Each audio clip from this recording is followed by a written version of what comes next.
1,826 elderly persons. These are human beings who are at risk, whom are at the brink of death, people who are going to die if OPM and international organizations that are promised to support us delay with their support. The resident district commissioner, Nabilatuk, Senyonjo, has dismissed allegations by the area town clerk, John Longolio, alleging that 226 people have so far died of famine in the 5 wards of Nabilatuk Town Council. These reports, as having been not only misleading, but alarming and false. False because there is no truth in these figures, because these figures are mad with huge exaggerations. Number 2, these figures do not attribute the foundation or the credibility to the technically endowed and equipped officials of the state, in this case the medical officers. For anybody to come up and claim that this number, that person has died of starvation, it must be backed up with scientific evidence.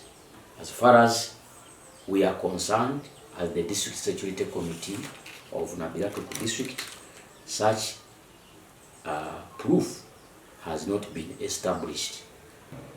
Of recent, we woke up to the news that people have died in town council and were subjected to verification. They said, go and verify, go and verify. Right-minded people, right-thinking Ugandans should not give the chairperson of Nabilatuk pressure to go and verify. What they should do instead is to come and see what's happening and also be able to bring food. All what we need here is food to save the situation. The District Security Investigation Committee assessed the alleged death in the district. Our security investigating team has confirmed that for the town council alone, out of the so-called 226 allegedly who have died of starvation, a total of 145 either died long ago. That is, some people have even been found to have died as far back 2006. Now, between 2006 to date, some names of people who died have been included in the lists of the so-called hunger victims, and this number to 77. Now, 68 of the 226 in the entire district have been discovered as names of people who died of other diseases, including malaria, HIV/AIDS, epilepsy, waragi or alcoholism. You know very well that Karamoja and waragi are almost inseparable.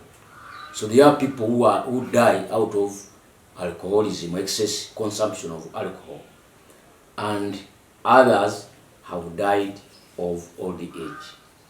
That leaves us now with another balance, which is being investigated and where we shall require the DHO to establish the relationship between starvation and the death. Senyonjo says some of the people who are said to have died of famine were found alive, but Nabilatuk LC5 chairperson Paul Lokol says famine continues to kill people. To have found them alive.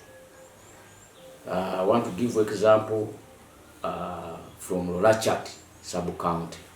In Lorachat sub-county, a total of 8 people who were reported to have died are alive.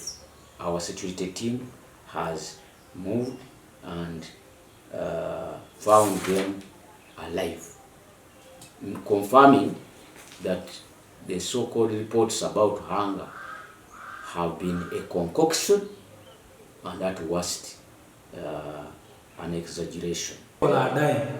I do not know whether it is true to say some people died before, others died of alcohol, others died of other causes. But what I know is there is hunger in Nabilatuk and people are starving to death. That's basically what I know. Senyonjo blamed some leaders who exaggerate hunger death numbers for political gains. Politicians have misled the people to think that food is with the government, with the view to making political capital out of it. We received some information suggesting that they go ahead and say they brought the food. Some people have been using even their campaign agents to accompany distributing vehicles. It's too really hard to believe that there is a leader who wishes his people to go into starvation so that he can campaign over it. Campaign season is still far. We are going to start campaigning in 2024. No, that if food comes, if this relief comes, most of you come, you start, you go, I brought food. It may be, of course, true that there are some leaders who are going out there to say, I have brought food. And every other person wants to be seen doing something. And I think that's the instinct. It's human instinct that when there is a problem, every other person goes out to be able to look like one who has provided a solution.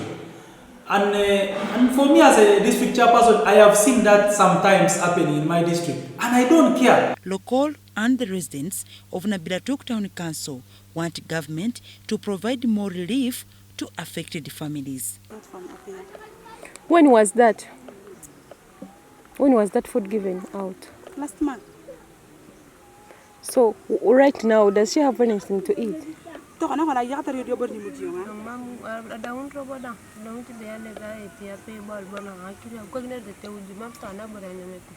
that fella is finished long time.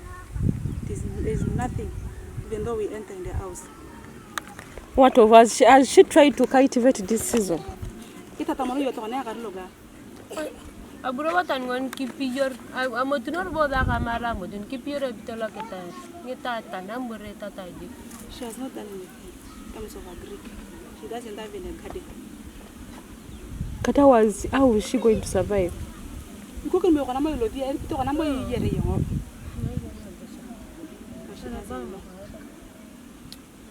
How many kids does she have? She has 4. Add more effort, support, bring some support, more support to the community for survival. So na ngona gelipia ma de kara ko na ra apukani punto kitimo kana da Karamoja. So aya ko na karunyare mama kiruji kitim dara na de pia kiru kajo kama akaro itina etokata ngatu ara ona akaro ona ro pakana karunyare mama kemojiji. Karamoja has experienced drought for 2 years. That has brought all this to Mashanga. Tete wana yanga ma yo ngulge ya grade la ni ko ni. So epedu mo na la giti yara grade ngatunga. You can even see our gardens, our nearby gardens. These gardens used to do well, but because of drought, it has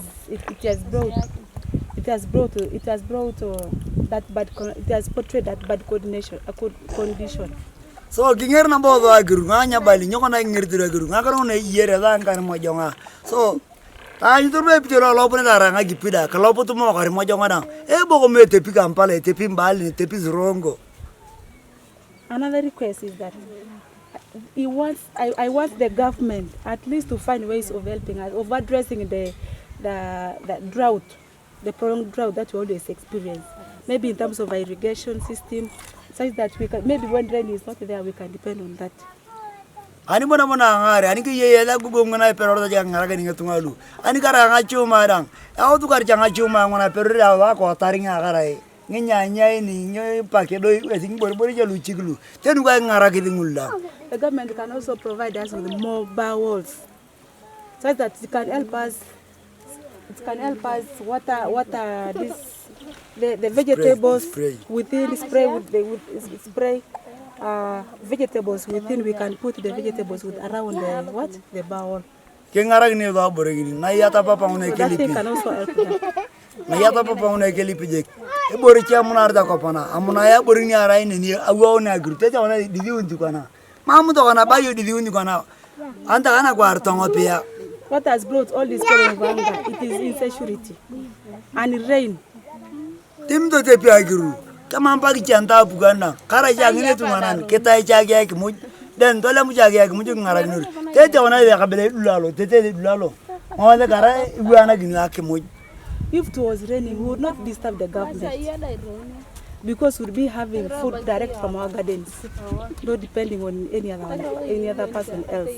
2,332 people are at risk of dying, and this includes the elderly people, malnourished children. Actually, we now have severe acute malnourished children in Nabilatuk, and I think the health centers are registering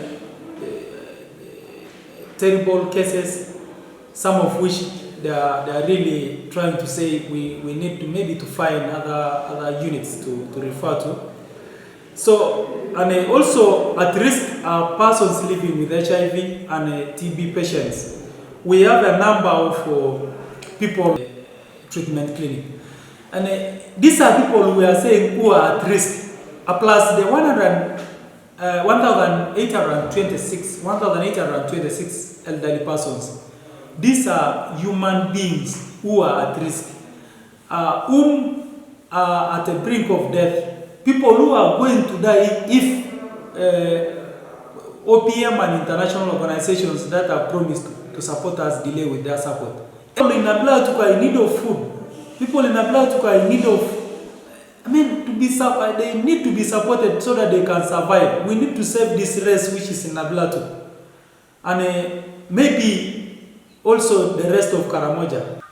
Inform the people in Nabilatuk, the people of Karamoja, that food is not with office of the Prime Minister, food is not with the government, government does not have a garden. Gardens are here in Nabilatuk. We have grown wherever we come from, elsewhere people are tilling the land. They are toiling with the production. Until the people of Nabilatuk, until the people of Karamoja learn that food is a result of engaging in digging or work to produce, then starvation, the so-called starvation or hunger or inadequate food will remain a song in Karamoja.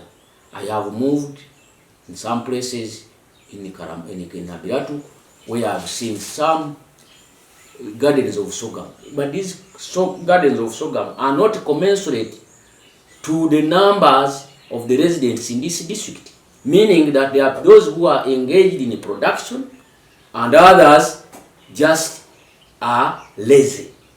So we want laziness to get out of the mind and the practice and behavior of the people of Nabilatuk, and we should stop holding government or anybody, government, non-government organizations or anybody at ransom. If I was to speak at so, I would say that enyamata mame apugan, enyamata ejai emsiri. Food is in the garden. Food is never in government. So this is the message and appeal to my colleagues, the leaders in the district, that the energy, the voices that we use to pressure government for food aid, food relief, should be rechanneled to advising the people of Nabilatuk, the people of Karamoja, to engage in cultivation, to produce food.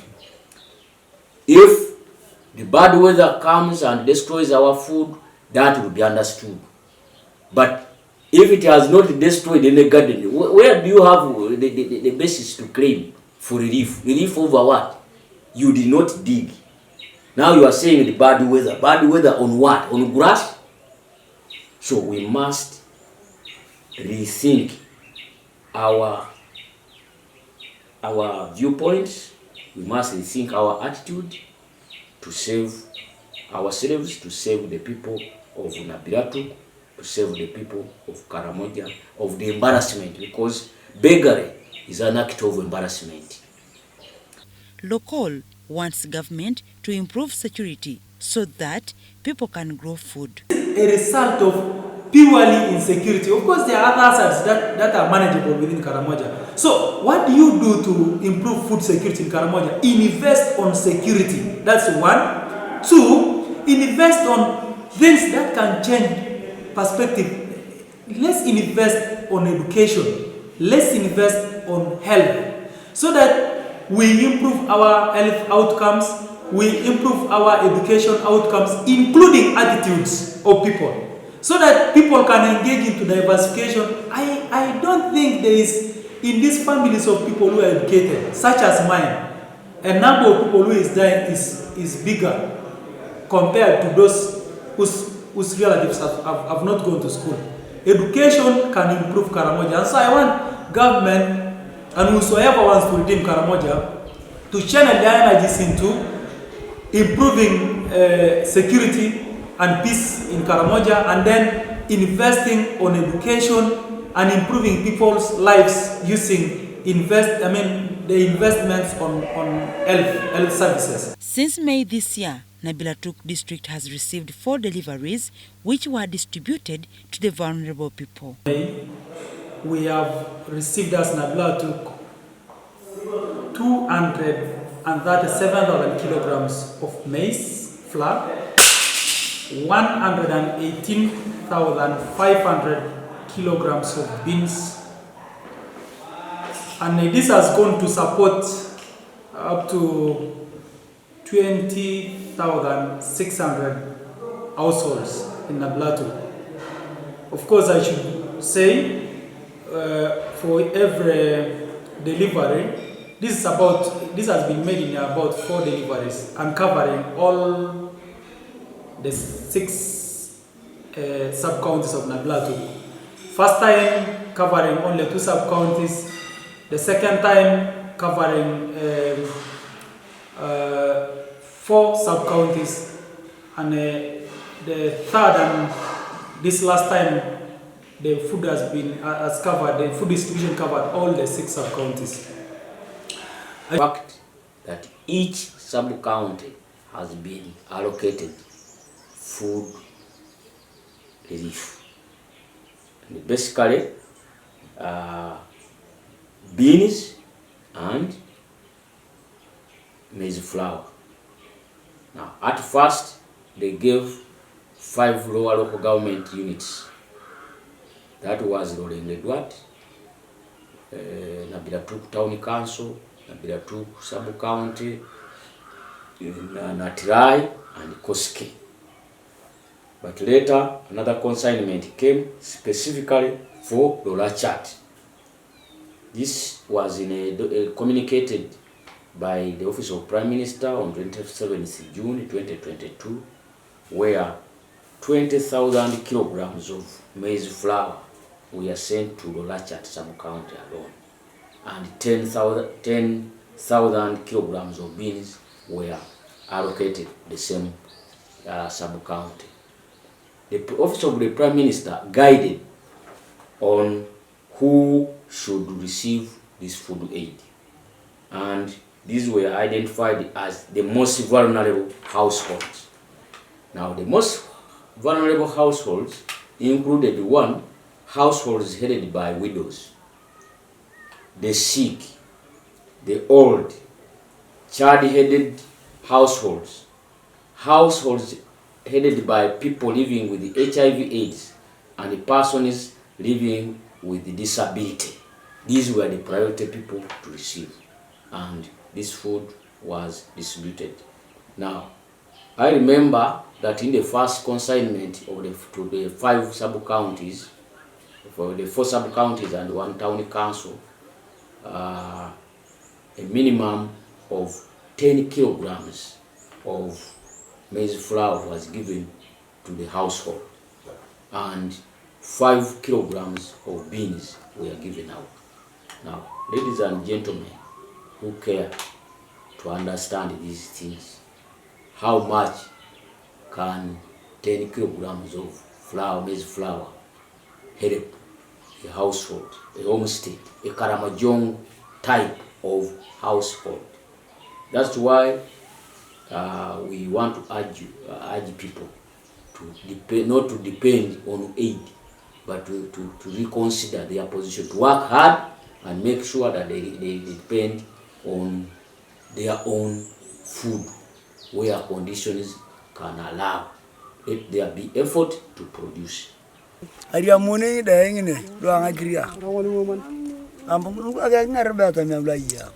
So ka marete nyari. When you convert that, it will be 20 kilos of maize flour and then 10 kilos of beans. Which months were? Per household or family. It was June and August. We distributed the 24th of June. Amunta August. Mama na mangeria mona ela palo bello atapa yaga. Those ones who got in June, they did not get in August. That ransom, government is being scandalized as not caring enough when it comes to food. But few people know how irresponsible some of these beneficiaries behave. A person who claims is dying of starvation now receives the food to be able to sell. To sell to do what? To sell to buy alcohol. What?